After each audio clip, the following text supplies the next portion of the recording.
Buenas chicos, en el vídeo de hoy vamos a ver qué es el fascismo, su definición, características y el contexto histórico que anima o enmarca el surgimiento y el ascenso de los regímenes y movimientos fascistas. Quizás no sepas lo que significa la palabra fascismo, ya te digo que tiene más de 100 años.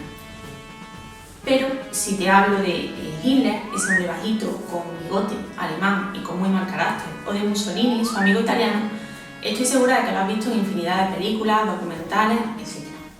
Pues bien, el término fascismo, vamos a comenzar a definir qué es el fascismo. El término fascismo se refiere a un movimiento político, social y económico que surge en la Europa de los años 20.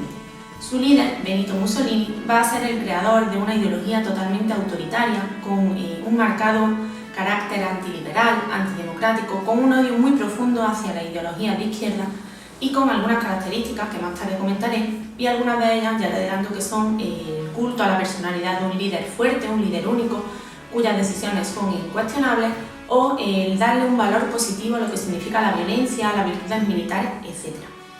Pero, ¿tú piensas que el fascismo surgió de la nada? Seguro que sabes la respuesta es no.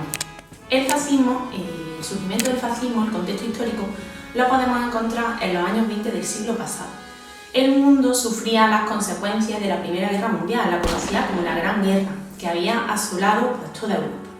Millones de víctimas mortales, pérdida de cosechas, infraestructura completamente destrozada y un gran trauma moral para los habitantes de aquella época van a enmarcar el surgimiento y ascenso del fascismo. Realmente, el contexto histórico podemos diferenciarlo en Italia y Alemania, que van a ser los dos regímenes fascistas por excelencia, que ya veremos en otros vídeos más adelante, ¿vale? En el caso de Italia, el hecho de que no se cumpliesen las promesas realizadas a este país por su participación en la Primera Guerra Mundial hacen que en Italia se hable de una victoria, pues, entre comillas, mutilada. ¿Eso qué significa? Significa que a nivel político había un gran malestar, a eso se le suma también una gran crisis económica, una crisis social, y aumenta mucho la conflictividad en las calles. Se producen numerosas huelgas, ocupaciones de fábricas, etc. En el caso de Alemania, el hecho de que a Alemania se la responsabilice casi en exclusiva de lo ocurrido durante la Primera Guerra Mundial, en el Tratado de Versalles, hace que se extienda en el país un sentimiento de revancha, de venganza, por el trato tan duro que habían recibido los alemanes en este Tratado de Versalles, como digo. El pago de las reparaciones de guerra también va a suponer en Alemania un conflicto en los inicios de los años 20, y la economía alemana estaba pasando por una situación crítica. El momento culminante va a ser ese episodio que conocemos como la hiperinflación alemana de 1923. Como vemos, los factores económicos determinan en buena medida el ascenso del fascismo. Tanto en Italia como en Alemania vamos a ver cómo a raíz de la Gran Depresión, del crash de la Bolsa de Nueva York de 1929, se fortalece el sentimiento o el régimen fascista de ambos países, ¿vale? En el caso de Alemania, el Partido Nacional Socialista de los Trabajadores Alemanes va a ascender rápidamente en los distintos comicios electorales que se celebran a partir de 1922, hasta su ascenso al poder en 1932-33. Pues bien, una vez visto el contexto histórico del surgimiento del fascismo, vamos a ver sus principales características políticas, económicas y sociales, y las vamos a enumerar y las vamos a hacer de una manera muy sencilla. En primer lugar, el fascismo va a defender la creación de un Estado totalmente autoritario, totalitario, donde el individuo está totalmente subordinado al Estado. El individuo por sí mismo, digamos que no tiene valor, simplemente su valor se enmarca dentro del Estado totalitario. En segundo lugar, vamos a hablar de que el fascismo es un movimiento, como he adelantado anteriormente, que va en contra de la libertad, de la democracia y en contra de la ideología de izquierda, con un marcado anticomunismo. En tercer lugar, el fascismo defiende la creación o el surgimiento de un partido, un único sindicato, y se va a eliminar por la fuerza a los restantes opositores políticos, con el uso de la violencia. Hay una jerarquía, una cúspide en el partido que la desempeña ese líder, ese jefe militar, caudillo militar. En el caso de Alemania hablamos de Adolf Hitler, conocido como el Führer, y en el caso de Italia hablamos de Benito Mussolini, que recibía el sobrenombre o el apodo de Duce. En cuarto lugar, el fascismo es un movimiento totalmente agresivo en cuanto a su política exterior, defiende el militarismo, una expansión territorial que va a chocar con los intereses evidentemente de otros países, y ya un poco a lo lejos vemos la Segunda Guerra Mundial aparecer.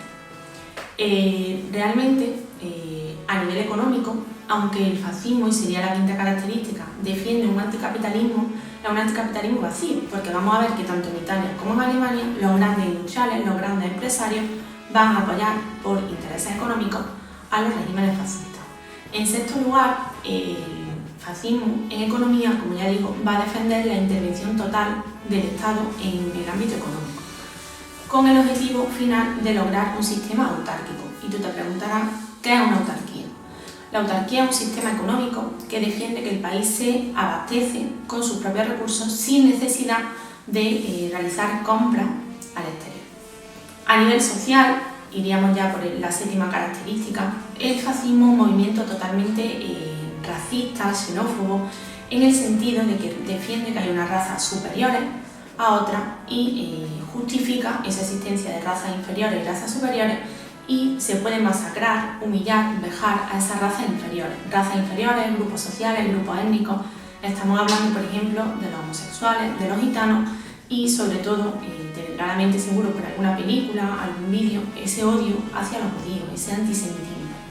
A nivel social, como ya digo, uno de los principales triunfos del fascismo es que son movimientos de masa, consiguen el apoyo de sectores sociales muy diversos, desde estudiantes hasta militantes de la izquierda, o también excombatientes que tienen problemas de adaptación a la vida civil después de la guerra, se han quedado un poco traumatizados y tienen problemas para adaptarse a la vida civil.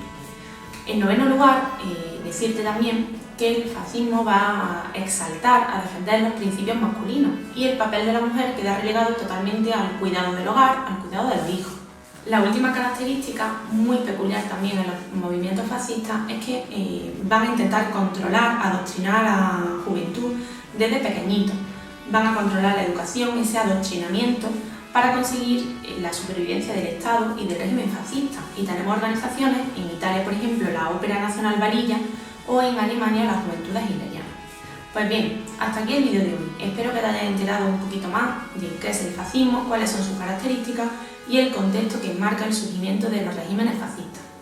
La semana que viene seguimos con un nuevo vídeo, hablaremos en profundidad del fascismo italiano y del nazismo alemán, y ya en los siguientes vídeos veremos cómo esos movimientos agresivos fascistas van a desembocar en la mayor guerra sufrida jamás en la historia, la Segunda Guerra Mundial.